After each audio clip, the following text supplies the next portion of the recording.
वाराणसी वो शहर जहां हर मोड़ पर मोक्ष की कहानियां मिलती है, लेकिन इस बार जो कहानी सामने आई है उसने इस पवित्र शहर की रूह तक को झकझोर दिया है। ये एक ऐसी बेटी की कहानी है जिसकी आत्मा को जिंदा दरिंदों ने 6 दिन तक कुचला। एक मुलाकात, एक धोखा। एक 19 साल की लड़की घर से निकली थी एक जान पहचान वाले के साथ। शायद कुछ बातें करनी थी, शायद एक आम दिन जैसा था वो, लेकिन उस दिन की शाम उसकी जिंदगी का सबसे डरावना अध्याय बन गया। उसे भरोसे के नाम पर बुलाया गया, पर हकीकत में वो एक जाल था। उसे एक हुक्का बार ले जाया गया जहां उसे एक ड्रिंक पिलाया गया जिसमें नशा था। शुरू हुआ नरक का सफ़र। उसके बाद 6 दिनों तक वो नरक से भी बदतर दुनिया में रही। उसे लगातार अलग अलग जगहों पर ले जाया गया, कभी होटल, कभी किराए के फ्लैट में। हर रात वो चुप रही। हर रात उसकी चीखों को दीवारों ने सुना। 23 लोगों ने मिलकर उसकी देह को नहीं, उसकी आत्मा को नोचा।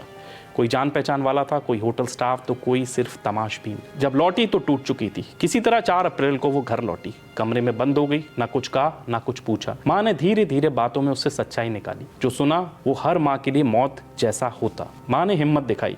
8 अप्रैल को FIR दर्ज कराई लालपुर पांडेपुर थाने में। 12 नामजद और 11 अज्ञात आरोपियों के खिलाफ केस। पुलिस हरकत में, दरिंदे शिकंजे में। जैसे ही मामला सामने आया पुलिस ने तेजी से एक्शन लिया। खबर है अब तक करीब 12 आरोपियों को गिरफ्तार किया जा चुका है। 9 आरोपी पहले ही जेल भेजे जा चुके हैं। अब जांच का दायरा और भी गहरा हो रहा है, क्योंकि हर गिरफ्तारी के साथ नए राज खुल रहे हैं। पुलिस ने होटल के CCTV खंगाले, पीड़िता का कोर्ट में बयान दर्ज कराया और मेडिकल परीक्षण कराया। जांच अब भी जारी है। हुक्का बार और होटल दोनों सवालों के घेरे में। हुक्का बार, होटल और रूम देने वाले अब पुलिस के सवालों के घेरे में है। कैसे इतनी बड़ी साजिश 6 दिन तक चलती रही? क्या कोई बड़े स्तर पर सेक्स रैकेट इसमें शामिल है? पुलिस अब कॉल रिकॉर्ड, मोबाइल लोकेशन और होटल एंट्री रजिस्टर खंगाल रही है। अस्पताल में जनता का गुस्सा। जब आरोपियों को मेडिकल के लिए अस्पताल ले जाया गया तो वहां का माहौल अचानक गर्म हो गया।